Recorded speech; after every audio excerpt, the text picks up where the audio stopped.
Hey guys, I am finally back with the Marvel videos. This is part 2 of my deep dive into Age of Ultron. So if you haven't seen part 1, go back and check that out. I will see if I can link it. I don't know which corner it goes in, but I will see if I can link the video in here so that you've got that. And yeah, let's just dive straight into part 2. Going back to my script, one of the other things that I love with this movie, and, pretty much just Marvel movies in general, but this one, the foreshadowing in this movie is something else I love. If they had stuck together, continuing or continued refusing sacrifices like Cap and Vision said in Infinity War, then they would have lost again. That's the end game. How are you guys planning on beating them? Together. We'll lose. And we'll do that together too. The Marvel movies do something that I don't feel is often shown in other superhero movies or action movies in general. Normally, there's so much focus on the main cast of characters that there's no real attention paid to the normal, everyday people who are injured or have their lives turned upside down or are caught in the crossfire of whatever battle. But Marvel really leaned into that and showed that civilian lives are affected by the choices these heroes make. Yes, I laughed during these two bits.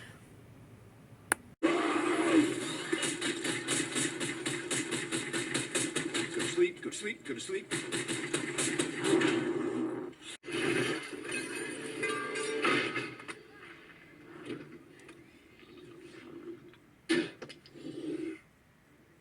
I'm sorry.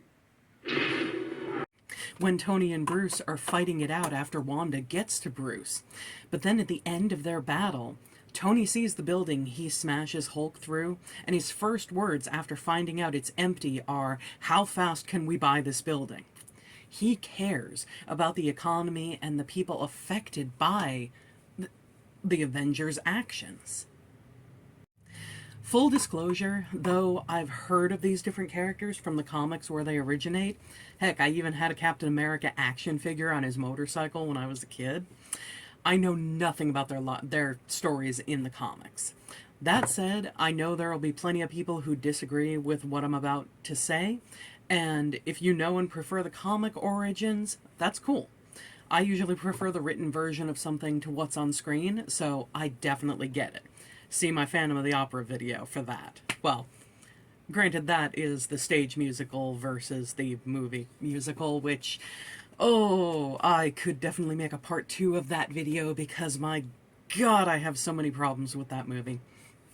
But, again, if you have read the comics and know these origin stories from the comics and know how these characters interacts in the comics and prefer that to what they decided to do on screen and all the changes they decided to make, I get it.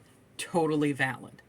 However, I don't have that comic back up, and as much as I love reading, I really don't feel like going through 80 years worth of stories to understand the background of these different characters.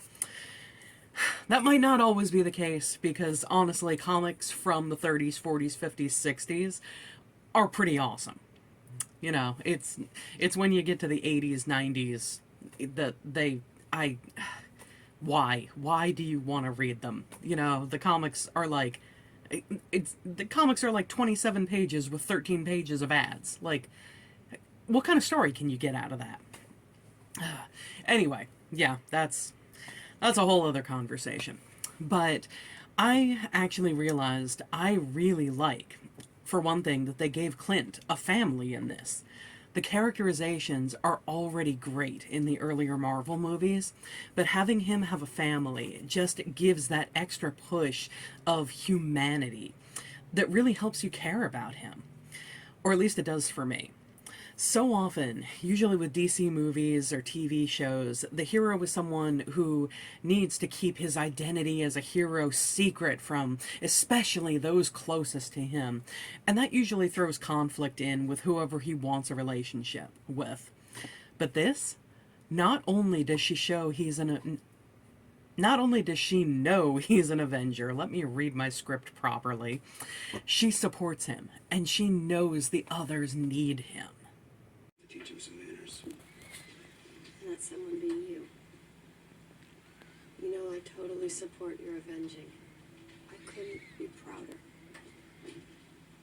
But I see those guys, those gods.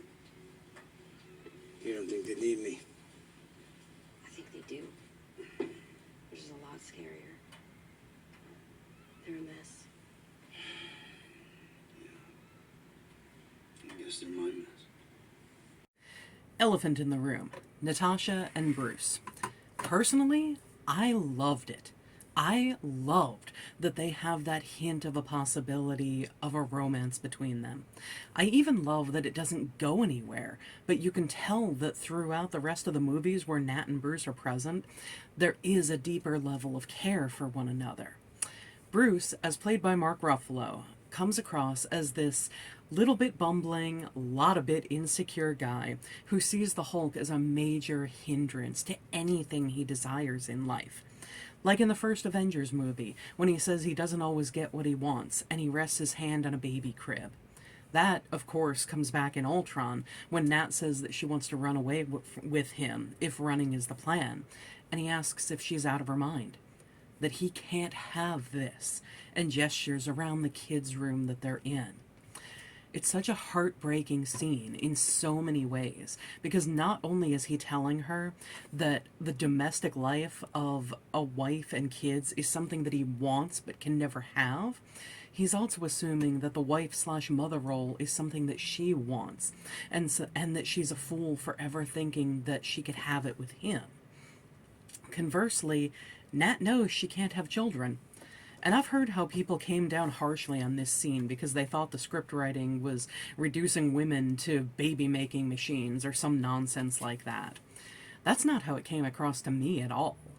As a woman, yes, there absolutely is a social construct in place, especially if you grew up in any kind of religious upbringing, where being a wife and mother is expected of you. That even if you have a job or career outside the house, that wife and mother are your first and most important jobs. And yes, when you're child-free and or single, you get people consoling you about that, as if not being attached to a man or not being a mother is some kind of awful consequence of a life ill-lived. And yes, I'm simply talking hetero relationships here. Adding in LGBT and the damage religion does to people in that community, I don't have enough information to confidently speak on that, and I'm not going to pretend I do. Hey guys, so, yay for continuity. Different shirt, different time of day. Well, like I said, this video is a lot. I don't have anything else written, though I did get more scenes that I wanted to talk about, because I just frankly love them. You know, like I said, this is arguably my favorite Marvel movie.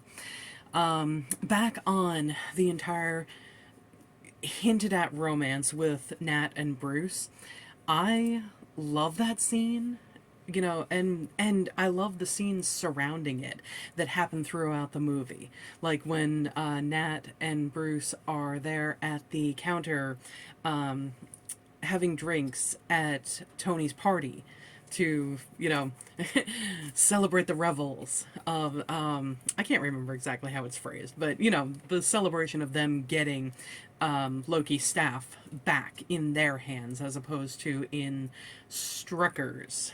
Yeah, because it's Stryker in the X-Men movies. I have a memory, I really do. Anyway, the little bits like that I absolutely love, and I love not just the ones between Nat and Bruce, but the fact that, you know, you see Cap come up to Bruce later and say that he's glad that they have one another. And the joke with Tony later on about, you and Banner better not be playing hide the zucchini, see here. It's nice. What is? You and Romanoff. No, we haven't. That wasn't. It's okay. Nobody's breaking any bylaws. It's just she's not the most open person in the world. But with you, she seems very relaxed. No, Natasha, she likes to flirt. I've seen her flirt. Up close. This ain't that. Look, as maybe the world's leading authority on waiting too long, don't. You both deserve a win. Romanoff, you and Banner better not be playing hide the zucchini. Relax, Shellhead. Not all of us can play. Those jokes just say that the rest of the Avengers accept that the two of them, that there is that spark between the two of them. And even if Bruce doesn't want to see it, the others do. And at the end, when he comes to rescue Nat, he's the one that's rescuing her. He's the one that is saying, you know what, this isn't a fight that I can be in, let's run. You wanted to do that, let's run. And it kind of kills me that, as much as Nat wants to, when she kisses him and says, I adore you, she knows that the two of them being in that fight is more important than the two of them being together. And that's why, she pushes him away, knowing that he'll fall off the edge of that thing and the Hulk will come out because he wants to save himself. And her words of, but I need the other guy. And it's just, it's just ultimately heart-wrenching. So yeah, that is my opinion on that. Back on what I was talking about with the scene where Nat is talking about, she's not able to have children because of what the Red Room did to her. Like I said, I don't feel like that scene is reducing her to anything. More so, I feel like it's showing how well-rounded she really is.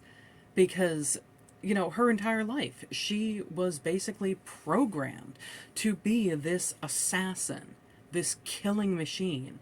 And that's it. That was what she was supposed to be. Just this one-dimensional killing machine who got a mission, pulled it off, and there we go. No emotion whatsoever about it. She kills someone, okay, well, they had to die because it was part of the mission. And yet, the vulnerability that she shows in front of Bruce when she talks about, what the Red Room did to her and, well, what the people in the Red Room did to her, it just shows how human she is. And that, no, being an assassin, being trained to be this killing machine is not all that there is to Natasha Romanoff. And I love that. I love that, that's what that scene shows to me. That she knows that she's more than this one-dimensional assassin. And she mourns the life that she could have had, whether it be with Bruce or with someone else. She mourns the life that, Clint's wife has, that she never will. That's what that scene says to me. I also wanted to go back on the foreshadowing that I mentioned before. I love directorial foreshadowing. And what I mean by that is, like, one of my favorite movies just ever, all three of them really, are the Lord of the Rings movies. I saw Fellowship in the movie theater and ended up going to see it 2 more times. Saw Two Towers twice, although I love the extended version a heck of a lot better than the theatrical release. Saw Return of the King 6 times in the movie theater. But one of the best things that I love in Fellowship is just a very simple directorial choice. During the Council of Elrond, when I believe it is Elrond. I used to have this entire scene of the movie memorized, and now it's just I think it's Elrond who is talking about the ring, and that it has to be destroyed. It has to be taken to Mordor, thrown in the fires of Mount Doom, all that stuff. And there is a line in there that he says, "You will unite or you will fall." And when he is saying "you will unite," the camera goes to Aragorn, who, if you don't know, he is someone who turned away from the line of his royalty. But he is the rightful king of Minas Tirith. He just doesn't accept that, because the line of Minas Tirith goes back to someone who is the reason that the ring is still around. And Aragorn is worried that that same weakness flows through his blood. But anyway, so it goes from looking at Aragorn when it says "you will unite" to switching to looking at Boromir for "or you will fall." Or it might be "or you will fail." It's been a long time since I've seen these. But I love that it switches from Aragorn to Boromir, because ultimately it is Boromir and him falling to the influence of the ring why the Fellowship is broken in the first place. And they do the same kind of thing in this movie. When Cap is talking about, if you get hurt, shrug it off, or I don't remember the line. You know what? Here, check it out for yourself.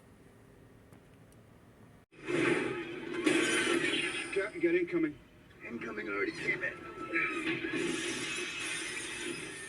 Stark, you worry about bringing the city back down safely. The rest of us have one job.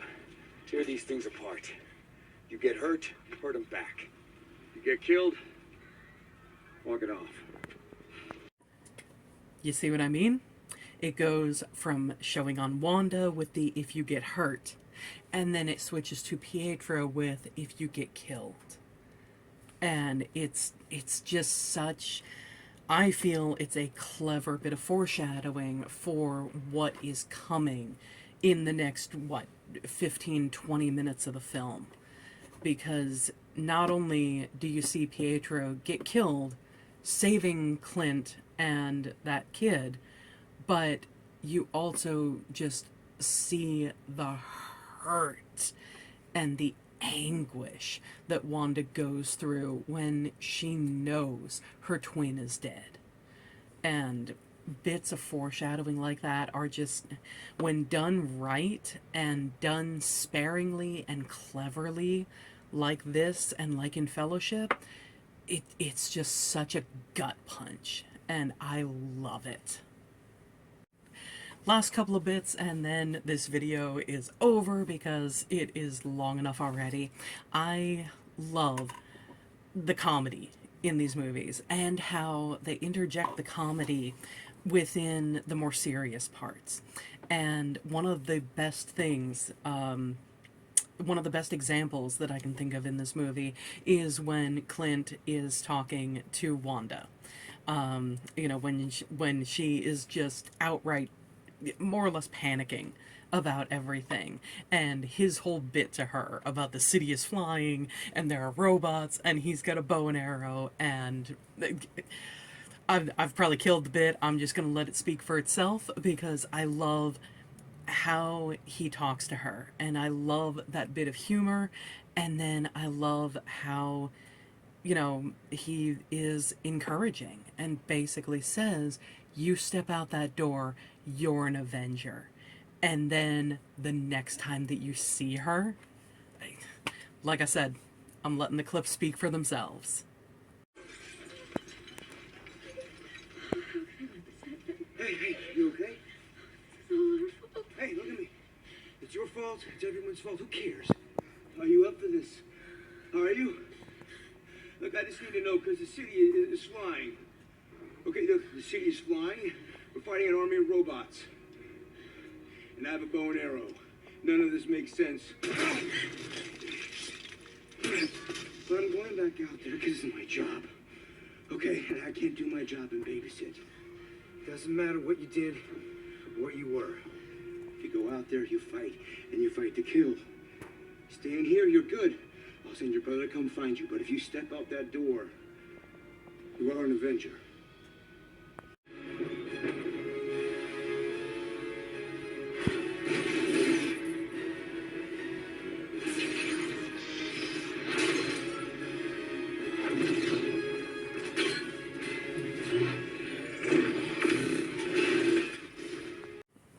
And of course, as always, like, subscribe, comment, share. Tell me who you want me to talk about next. The Iron Man video will come out sometime next week, probably next Friday, because I'm gonna need time to watch the movies and really do that deep dive. But tell me what you think of these different characters. Tell me who you want me to talk about. Tell me what you would want me to cover. Because I love the discussion. As much as I like watching these movies and, telling what I think about it, I love making it into a discussion. So let me know. Let me know who you want me to talk about. Let me know what you want me to talk about. Give me a hot take. Give me whatever you want. But give me something in the comments below. I will see you next time, and enjoy the next video. Bye, guys. Avengers!